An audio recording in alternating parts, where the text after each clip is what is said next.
Hey, it's your girl Sammy and welcome back to my podcast, Sammy's Hideous Laughter, where if you fail your wisdom saving throw, you are forced to laugh, and if you pass, then you shit your pants.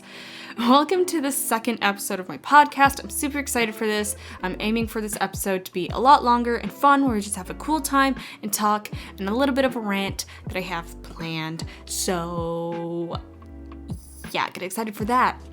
Anyway, I'm just gonna dive right in to the topics.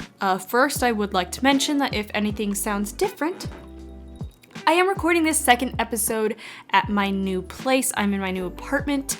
I am in my own office right now. I've put some acoustic foam up and stuff. I got it semi set up. I have my desk put together, my monitors up. I have a shelf to put my monitors on now.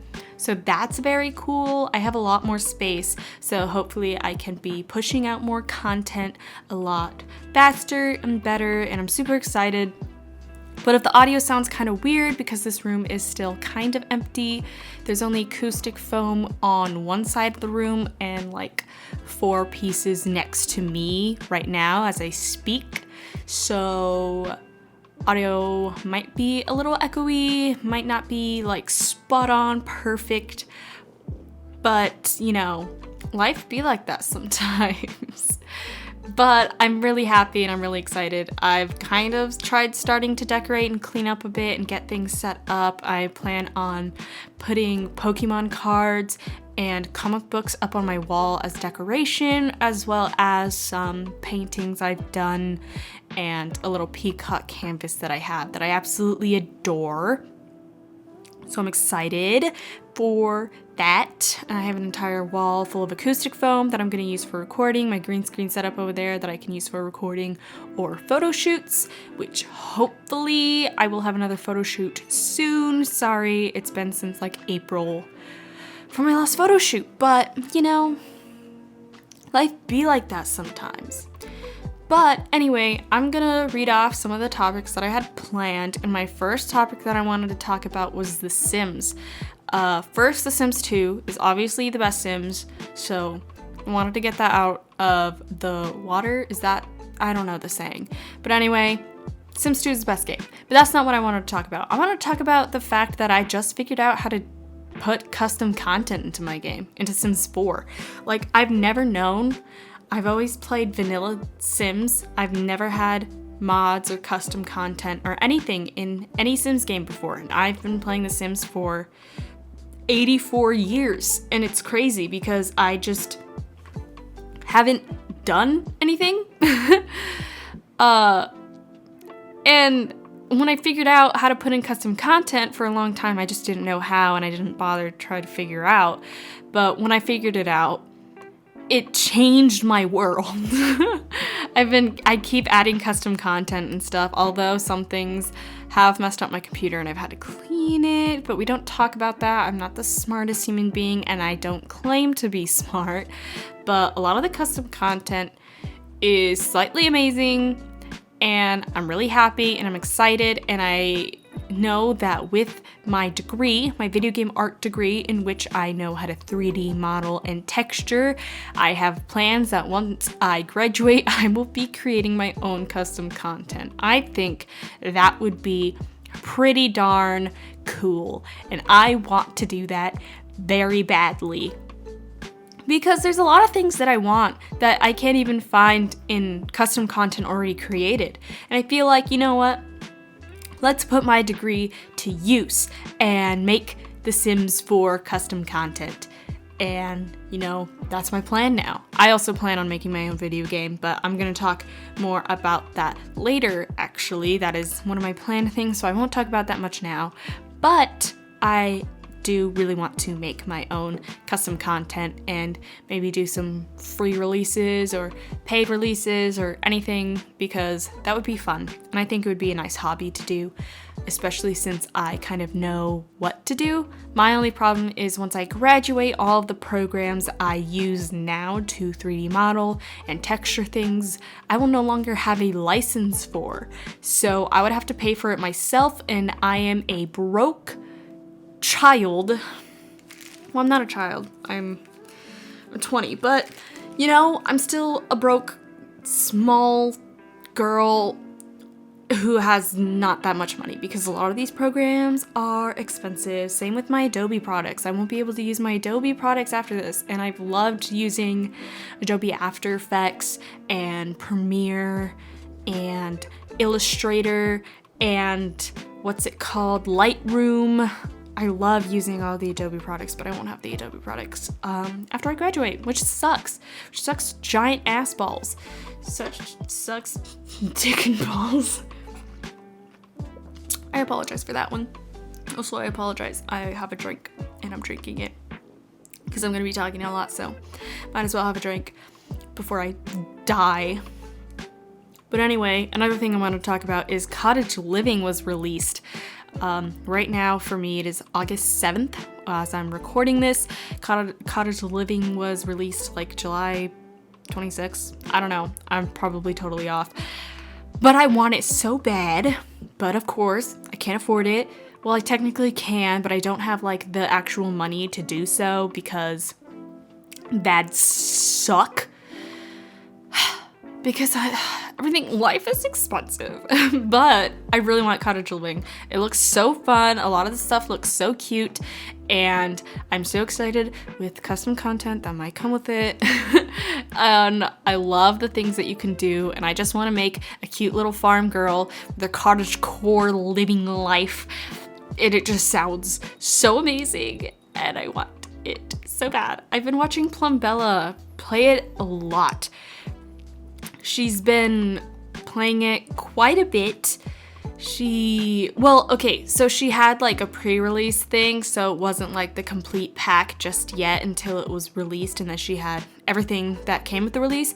But she would play it, and I'd always watch her videos of when she would play it because it just looked so good and it looks so fun, and I love her and she's great, and I want to be her friend, Plumbella, even though I know you're not listening, because why would you?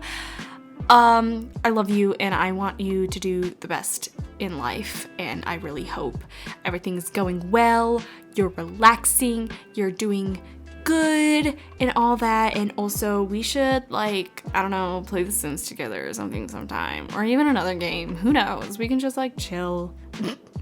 I know I'm insane, but I got nothing.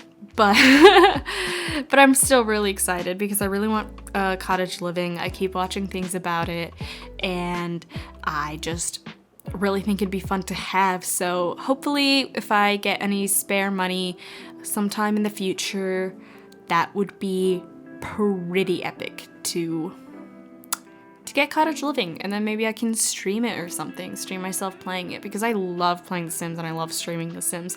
So obviously that would be pretty cool to do that.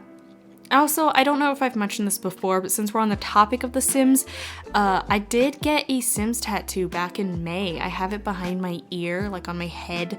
It's just the plumb bob, and it's just the outline. It has a slight outline of green as well. Super small, but it's super dope.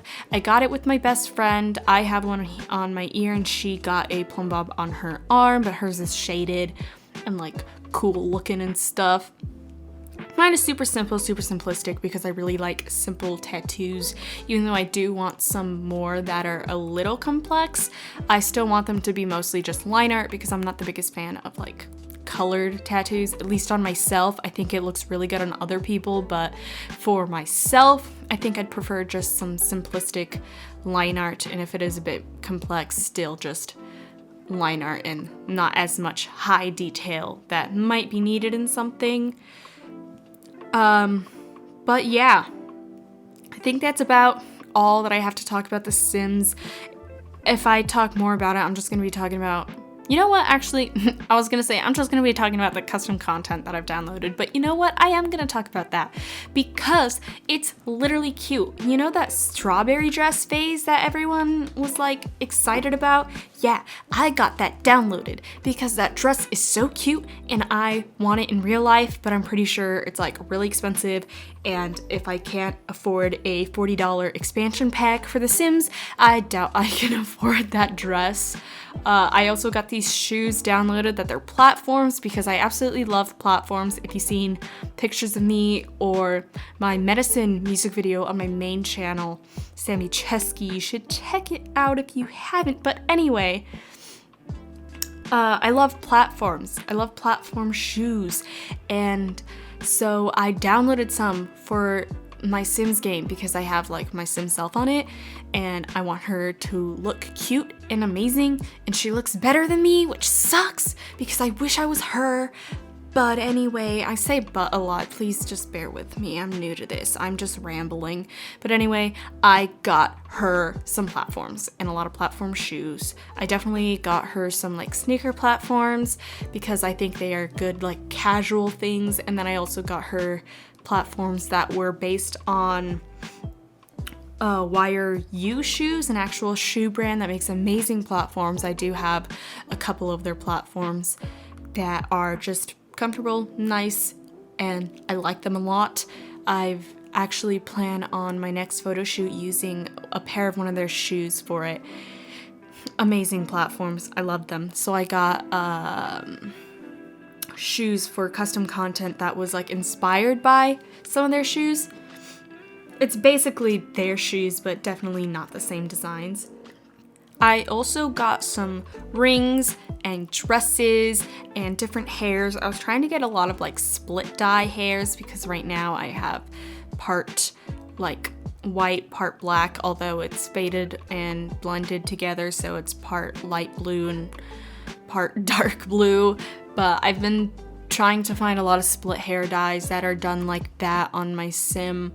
Although I get very specific, so I need to make sure, oh, the white is on the right side, the black is on the right side. So I am very picky and I need to make sure that the hair color is on the right side of the split or else it's not correct. So it was slightly hard to find split hair dye with the actual colors on the right side. Plus, I wanted them to have bangs because I have bangs. I wanted them to be the right length. So yeah, I'm picky and stupid and dumb. I'm a Dumbo.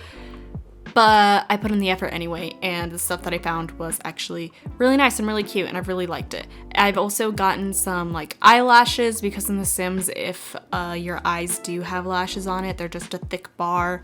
And if your Sim doesn't have eyelashes, like if the eye you chose doesn't have eyelashes, they just don't have eyelashes. So I got my own custom content lashes to put on my Sim because they don't have lashes with the eyes that I have put on them.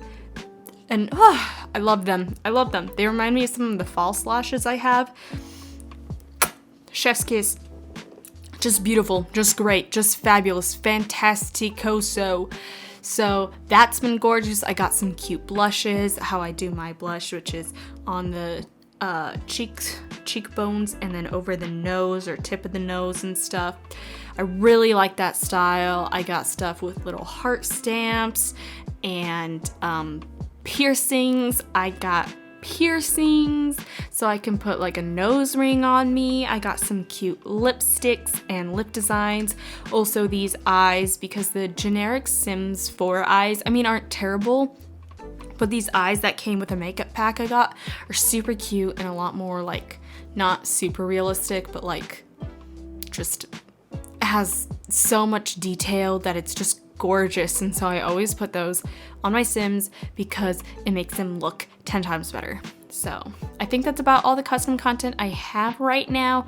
I do want to get more. I did get some custom content for like waiters for restaurants because there was like a certain theme I was going for with a restaurant I made. So I gave them like these custom content outfits. But yeah, that's about all I have for the Sims topic. Can't think of anything else that's just been on my brain, on my mind, and I was really excited about it. So I wanted to talk about that. And I'll also talk about my recent game obsession, which is called Mini Motorways. That came out on Steam. It used to be on something else, I believe, but I don't remember what it was. But for my friend's birthday, she goes by Nintelda. for her birthday, she was streaming it. And I was like, damn, this game seems stressful, but relaxing at the same time. And then she bought it for me because it was like $8. So she bought it for me and I was like, hell yeah. And then I kind of got addicted to it because it was like really cool. To describe it, it's like kind of like City Skylines, but you only care about the roads and nothing else. That's it. It's like don't pay attention to me. It's like City Skylines, but not at the same time.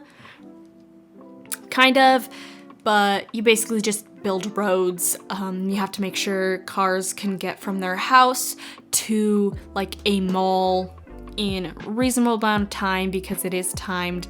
It shows a little thing above the mall if someone wants to get there, and if they don't get there in time, then you lose, and you have to make sure there's enough rounds are made and get the highest score. The highest, I haven't reached like even 2,000 yet on a place. I've only reached up to like maybe 1,700, 1,800, but I know like Nin and other people I know have gone past 2,000 or up to 5,000. I'm not that good, and I'm not that good with strategies. I'm here to have a good time, not a talented time. I'm not talented. No, I don't know how to explain it, but I have a good time. Yeah, it's super fun and it's challenging, but I don't really put any strategy into it. I just go with the flow and hope for the best. And that's probably why I don't get that high up, but it's very challenging and I really like it. So I'm gonna stick with my method and nobody can stop me. But yeah, I'm really addicted and it's pretty great. I don't know the amount of hours I put into it, but I know after having it just for one day, I had already put in like 6.3 hours into it. And I know that might not be like incredibly a lot, but as soon as I got it, I played it for like 6.3 hours and it was like, oops. So that was fun. That was a game I've been playing, and sometimes whenever I want to play, I get on a call with Nin, actually, and we just play it together. We share our screens over Discord and stuff in a call, and we just play the game and then watch it, how terrible things get, because that game can get incredibly chaotic and stressful and overwhelming, but it's just so fun, and the sounds are also relaxing at the same time. I love it. I'm obsessed. I recommend it. It's on Steam. Super cheap. And definitely worth it because it's addicting. Has a lot of replayability. Because there's always new things happening, new challenges, daily challenges, weekly challenges, and so it's really fun, and I really recommend it if you want something just small, basic, relaxing, well, kind of relaxing, but also like challenging. It's really good, and I really like it. So if that's something you like, I do recommend looking it up and looking more into it, because my description probably isn't that great, but it is pretty good. And speaking of mini motorways, that I want to use that to segue into my next topic. It's gonna be weird, but I promise it'll make sense. But ASMR, I've gotten into ASMR a lot lately. I listened to, what first got me into it was this one lady. She goes by Yang Haiying. Well, Yang Haiying because that's her name, but it's Haiying Yang. She's this like older lady, and she's just so sweet, and I love her videos, and she does some ASMR videos, and I really like that, and that was all I was listening to for like a couple months, and it would help me relax and like sleep and stuff, so I really liked it. It wasn't until about like 2-3 days ago when I decided, okay, I kind of want to look into some other ASMR stuff because I've never been an ASMR person, but I was kind of interested to look more into it because of Haiying, and then I found Jubilee Whispers, and she does a lot of video game ASMR, and I absolutely love it. And she did actually do a video of her playing mini motorways and whispering, like doing a whisper gameplay. And I actually haven't seen it yet because I've been addicted to her Skyrim gameplays. She's done like, she speedran the Skyrim game It was like a 3-hour video, and it was just whispers and relaxation. The audio of the game is obviously turned down pretty well, so then it doesn't like bother you. She also has done like a Firewatch gameplay where she whispers, although she didn't play the entire game because it does get into some sensitive, dark topics, and she felt like it wouldn't be fair to do that for an ASMR video. She also does like whisper D&D stuff where she will, some of that is actually kind of role play, which personally I don't like role play, because her thing is like she'll talk to the viewer in a way which isn't something for me that I don't really like, so I usually skip around the video. But there is a part where she talks about like creating a character and a character sheet, and she describes what to do for a fighter, and I just found that super relaxing, especially because she's reading off of something, and for some reason I really love like whisper reading. I always have when I was in elementary school, and it was like independent reading time, and there was a kid sitting next to me, and like they would read out loud but super quietly. Oh, I loved that. Oops, I hit my mic. But I loved it so much. It was so relaxing, and then I couldn't focus on reading my own book because I was too busy listening to them, and it was putting me to sleep. And so I've been really enjoying her doing the D&D thing because she'll read off of that. And then I found out she actually did other Skyrim videos of her reading books from Skyrim. So that's also pretty neat. It's like an hour of her just reading books that are in Skyrim and whispering. And whew, it's so good. I love it. And I know ASMR is not something for everyone, and it was never a thing for me. I never really liked it because it kind of creeped me out until I kind of found this area of ASMR that I just really liked. So I've been really enjoying that. It's super relaxing. I can't usually fall asleep listening to it because it's hard for me. I don't know why. Maybe it's because I have earphones in majority of the time, and that's the best way to listen to ASMR, but I cannot fall asleep with like earphones in my ear. And if I do, it's usually because I'm extremely exhausted, and I'll fall asleep with anything. Sorry, I took a sip of my drink. But the ASMR is just so good, and I highly recommend that if you're into ASMR and video games and stuff like that and want to find something relaxing, I really want to recommend Jubilee Whispers. And if you like just casual ASMR and something sweet and something nice, whispers, or just relaxing topics and speaking, I do also recommend Yang Haiying. She also makes tea, and I bought some of her tea from Etsy, and it's fantastic. I absolutely love it. It's my favorite tea, so I do also recommend going to her channel and going to a link in her description where it's her Etsy shop, or actually she might have it on her channel itself, and get some tea because it is damn fantastic. Absolutely great.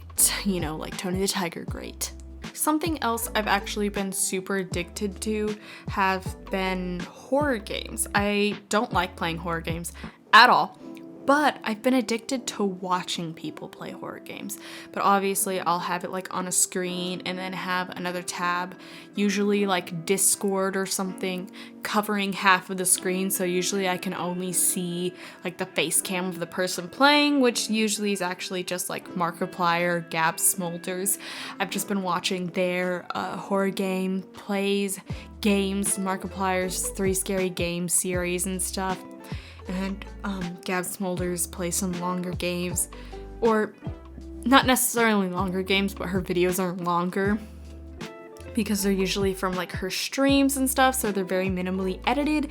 But I've been super addicted to watching those because I like the creepy feeling, but I also don't at the same time, because I want to be like, ooh, spooked, like, but at the same time, like, please don't freak me out where I'm going to start crying and having nightmares. That's also actually something with the ASMR. Jubilee Whispers, she did one where she was reading scary stories, but in whispers, and she made sure to pick certain stories that wouldn't be like too terrifying. But wow, one of them was like freaking me out because it ended with something like someone under your bed. And I was like, oh, even though my mattress is on the ground because I haven't set it on my bed frame yet, I was still like, oh no, someone is under my bed, even though that's not like possible because I was probably squishing them. But anyway, Markiplier and Gab Smolders do some excellent gameplay as is, but I've been really addicted to watching some of their horror game gameplays. And using that as a segue type thing to what I mentioned earlier about how after graduation I want to make custom content for The Sims, but another thing that I really want to do is create a video game. And I think my first video game that I want to do is actually a horror game, but more specifically a psychological horror game. I want to make a psychological horror game about mental health, not really jump scares, really. It's probably going to be a really short indie game type thing, and I just kind of want it to bring attention to certain mental health and having multiple disorders, because if you don't know, I think I mentioned it in the first episode, I have anxiety, depression, OCD, PTSD, and I am in the process of getting diagnosed and treated for borderline personality disorder and Tourette's. So I have a lot going on in my brain. And so I wanted to do a little short game kind of simulating how difficult it is getting up in the morning sometimes. Usually when I'm at my lowest point. Right now I'm actually doing pretty fine, so it's not like that at the moment. But I do want to make something that's just kind of stressful and overwhelming, but still in a way that won't cause any harm to some people. But of course, I'll probably put a trigger warning because it will be covering sensitive topics, because it will be covering different mental healths in, this game. And so I don't want to trigger anyone because it's definitely a sensitive topic and it definitely can do certain things to different people. So I want to make sure that everyone is safe, but I do want to kind of simulate something that I personally go through and what other people might go through, and that is having multiple disorders or disabilities that can be very debilitating just to get up in the morning and leave your home, and how it can really take a lot of strength, a lot of energy, and it can cause you to just become exhausted so fast. Because sometimes I just get extremely exhausted if I have too much social interaction. If I do too much, I will get so exhausted. And it even sucks because I also have insomnia, so no matter how exhausted I am, sometimes I still cannot sleep. And so everything's complicated, but I do want to try and put that into a game because I feel like that would be something kind of cool to put together, and I do have some plans for it, but it's also definitely something I'm probably going to have to do after I graduate as of now, because I don't have a lot of free time to myself to do a lot of work and create a lot of content, and creating a horror game by myself is going to be a little difficult, but luckily it is just going to be a short game, and I do have plans for it to be mostly simple and mostly voice acting, so hopefully it shouldn't take 7 years like Yandere Simulator, but we're not going to talk about that in this episode. But I am going to talk about more indie games because I really like talking about indie games, and if you know me from my main channel, that's like a big thing for me, and I really like indie games. So since I was talking about me making my own indie game probably, and hopefully an indie game company someday, even though it's probably just gonna be me and maybe a couple other people who help me out majority of the time.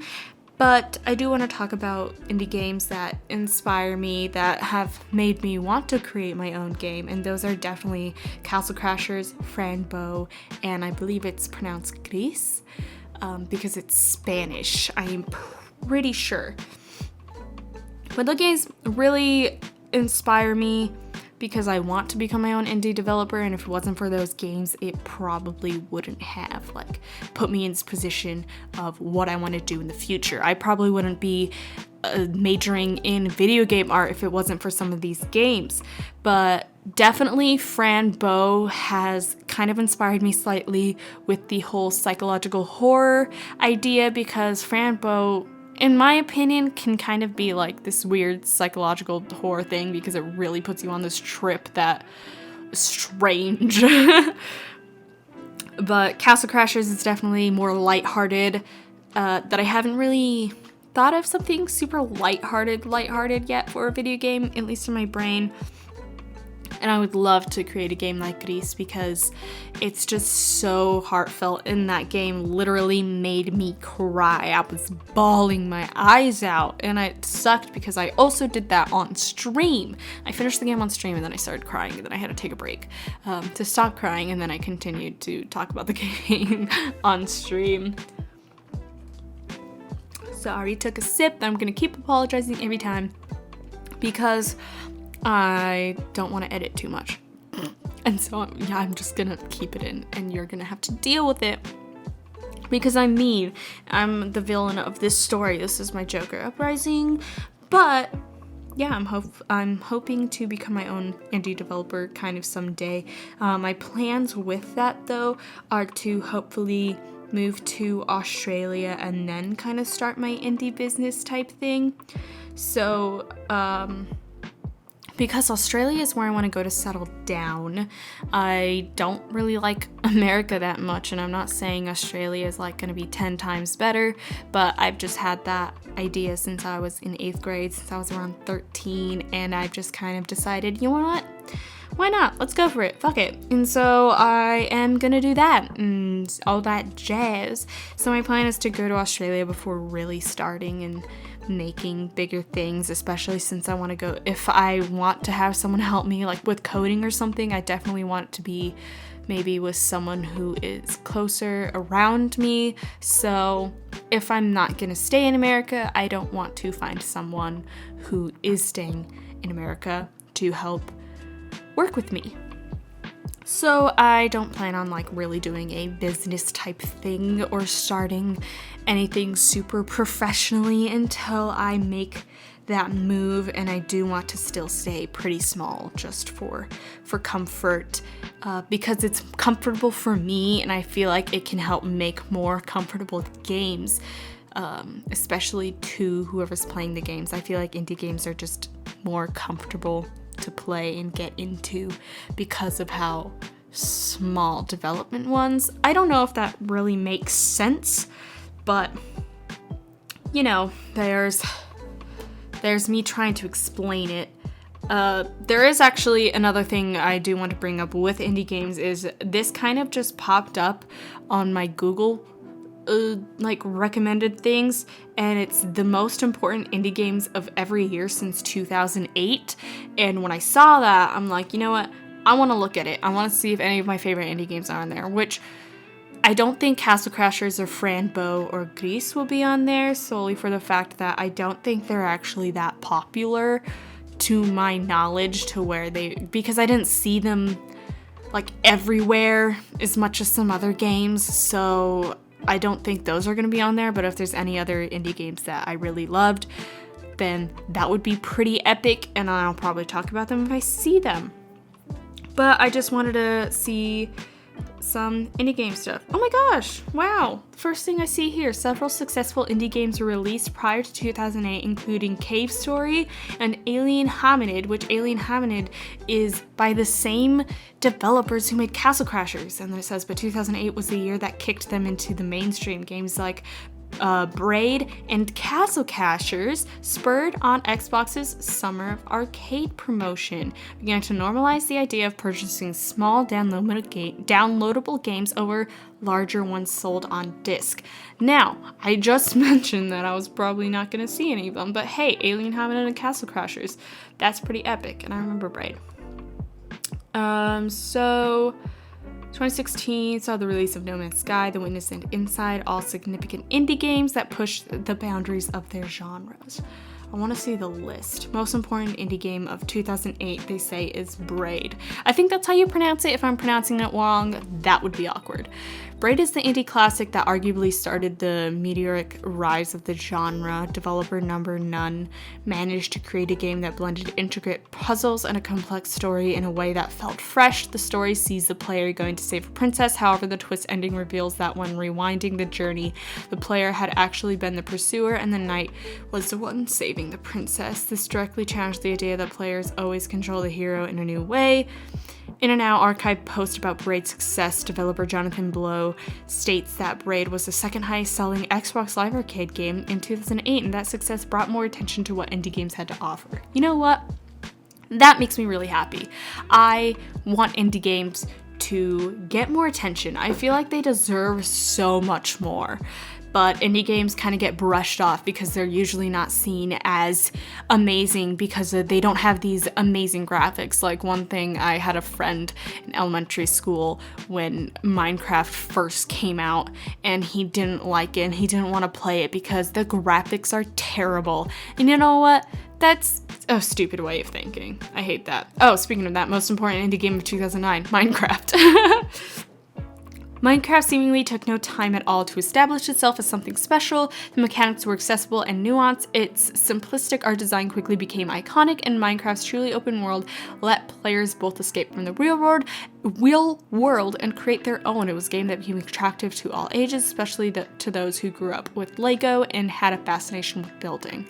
Yeah. Sounds about right. I remember when Minecraft was first coming out, and once again, my friend just ranted about how all the graphics sucked, and then he ended up getting into Minecraft like a year or two later.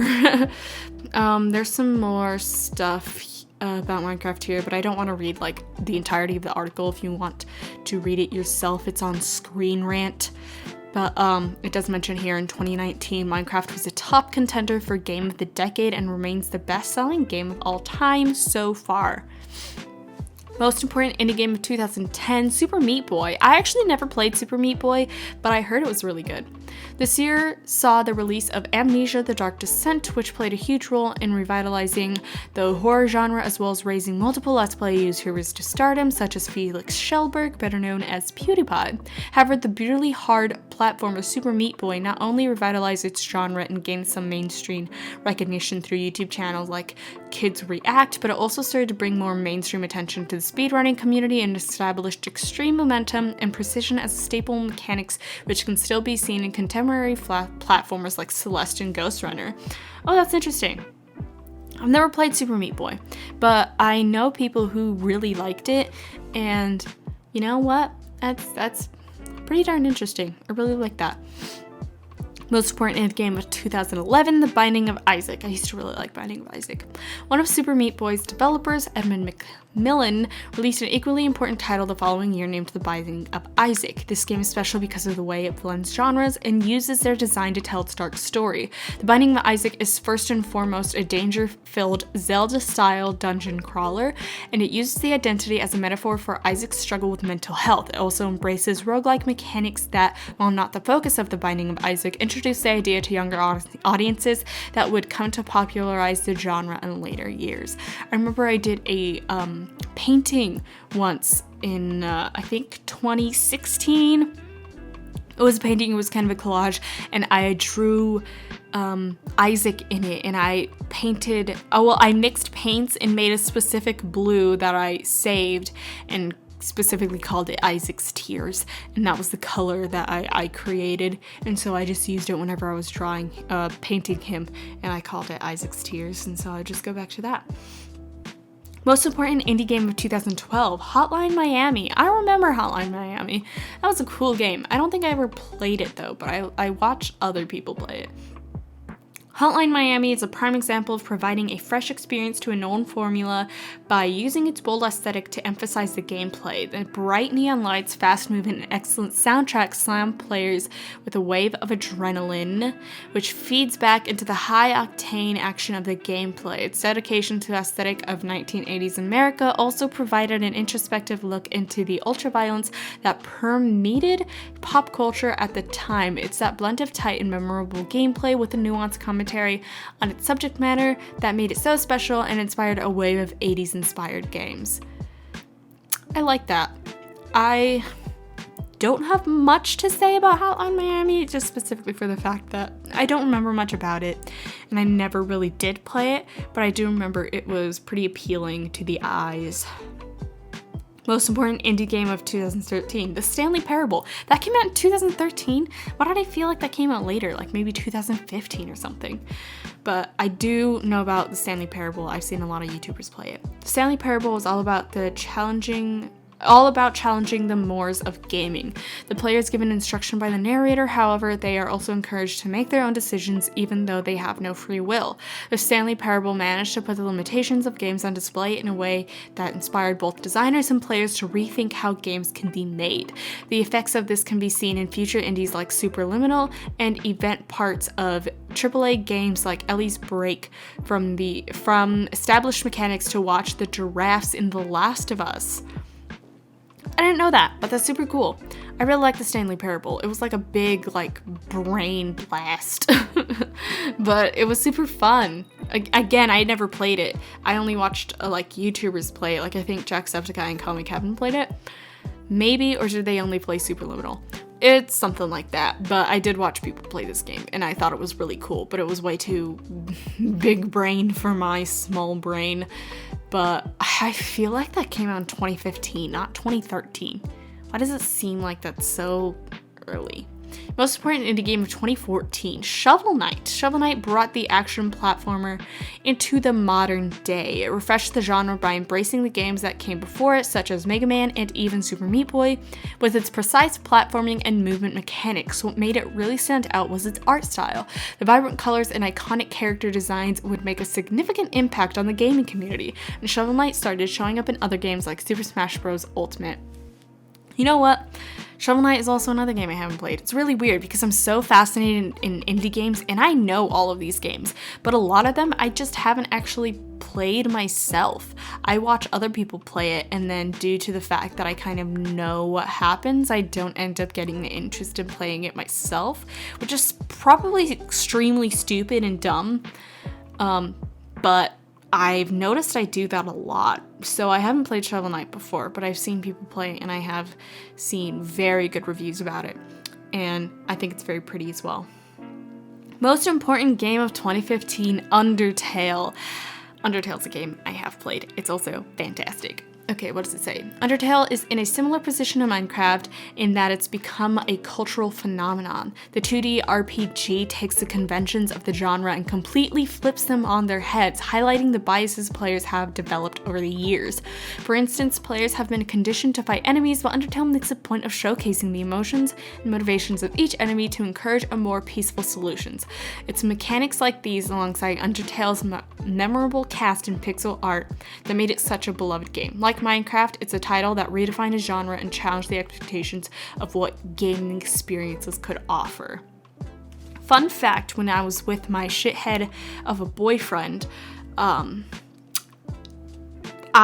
actually first watched Jacksepticeye play this game, and when I saw the ending of it, I was crying. I was bursting into tears, and that was the first time I had told my ex that I loved him. Undertale really hit the heartstrings, and I was like, I love you, and that was a mistake. He deserves jail time. I hate men, except only him. Just him. He's not even man. He's trash. But Undertale is still a fantastic game, and I'm just happy that I don't have any negative memories or anything linked bad to this game, because damn, Undertale's fantastic. I love it. It's amazing. 11 out of 10. Great. Chef's kiss? Yeah, that's it. I don't know. I said that earlier and I already forgot. Most important indie game of 2016, Stardew Valley. I really like Stardew Valley. The release of Stardew Valley led to a revitalization of the farming sim genre, provided a platform for players to just chill out and unwind, and served as a testament to what a single person can achieve. Seemingly inspired by games like Minecraft and Animal Crossing, sole developer Eric Barone set out to make a game that would be a good alternative to Harvest Moon and provide players with everything that Harvest Moon didn't. This meant focusing on player freedom, more inclusivity with gender and in marriage, and providing players a laid-back farming experience that didn't ask for too much of them. All of this made Stardew Valley an instant success that is still going strong. Yeah, that's true. I didn't start playing Stardew Valley until like 2018, I believe. About 2018, I think 2019. I used to play a lot with some friends, but Stardew Valley is really fun. It's very relaxing, but it is something that if I play too much, I do get kind of bored, and then I won't want to play it for a while, and then after a while I won't want to play it again. So it is pretty on and off for me. It's probably why I never got into games like Animal Crossing. For some reason I just can't like stay into them. But Stardew Valley was something I was able to get into, and it's really nice, really relaxing.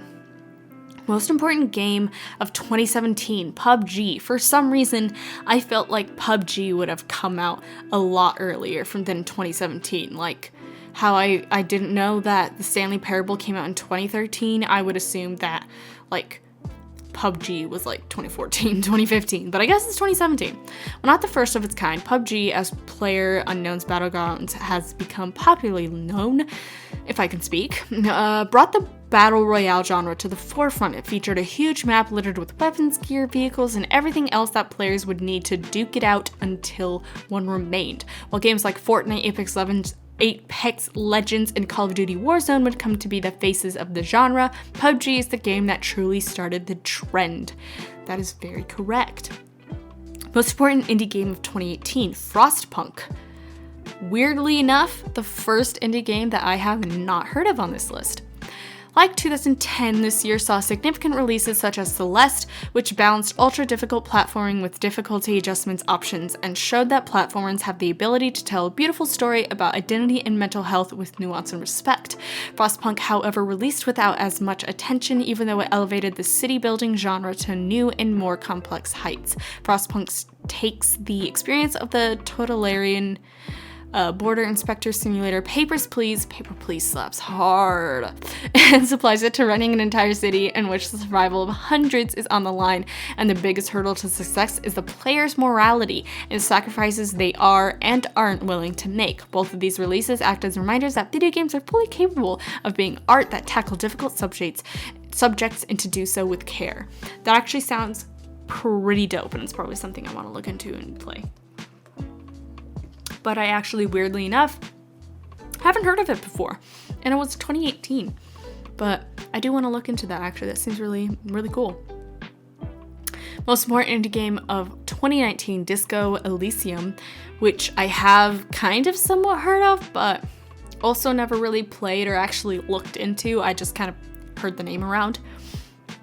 Disco Elysium is yet another game that uses the platform to tell a hard and powerful story. I'm just going to stop it there really quick. That's kind of why I want to make indie games myself and stuff I kind of want to get into and do. I would love to make a nice, kind of not like short, but I don't know, like if you think of a big game, it can take like hours, like 30 hours to complete or something, but I want to create a game that maybe takes like 1 to 2 hours, so I guess short game type thing. But I want to do something like that, where a game that uses its platform to tell a hard and powerful story. That's something I really want to do, especially with like the psychological horror, dealing with mental health. That's definitely something that I just want to get into and do. Getting back to this, to do so effectively, Disco Elysium created an experience that, as PC Games Ends review puts it, set new genre standards for exploration and conversation systems. It's still too early to see how this title will affect the world of narrative-driven games, but there's no doubt that systems like its award-winning dialogue boxes will be greatly expanded on and experimented with over time. As it stands, few other games have explored narrative in the same way, and its writing has captured the attention of many. That's pretty dope. I might look into it. Most important game of 2020, Among Us. With the COVID-19 pandemic causing fear, loneliness, and lockdowns around the world, the rise of Among Us provided millions of people with a way to stay connected. Among Us took the formula of tabletop games like One Night Ultimate Werewolf. Oh, One Night Ultimate Werewolf is so good. Love that game. I'd love to play that more often, but unfortunately, I don't have friends, so I can't really play it. and suggested it was smart design choices, such as not being able to talk until after someone is killed, allowing players with a bad poker face to maintain their ruse for a longer period of time. Even while to 2021, Among Us is still going strong, as shown by the 15 million downloads while it was free on the Epic Games Store. Actually, that's pretty dope, but I did really like Among Us. I still kind of like Among Us, but I don't really play it as much anymore. All I can think about other memes. Among Us. So good. Most important indie game of 2021, Valheim. I think that's how it's pronounced. But, okay, yeah, it says, while it may be too early to say what 2021's most important indie game is, which I was going to say, I feel like it's a little too early to know, but oh well. While it may be too early to say what 2021's most important indie game is, Valheim is certainly proving itself capable of potentially taking the title. Even though it hasn't still officially released, Valheim has been praised for its survival system and polished world. This is especially important given that a game developed by 5 people is managing so much positive press prior to an official release, while AAA studios still sometimes struggle with game systems even after launch. As it continues its development, Valheim certainly has the potential to bet yet another indie title that comes to define a genre, something indie games are increasingly able to do. You know what? That's a really good list. I really like that. And Valheim is something I definitely have heard of and am kind of excited for. Excited to at least look more into it because I haven't done a lot of research on it, but it does look pretty nice, pretty beautiful, and I would love to look more into it. But I really like it seeing articles like this bringing more attention to indie games, as I feel like indie game developers and companies deserve so much attention. They create so much stuff and they are so talented, and I tend to prefer them over big AAA companies and AAA games because indie games to me just feel more personal, comfortable. I don't know how to explain it. It's just such a nicer vibe that I really love.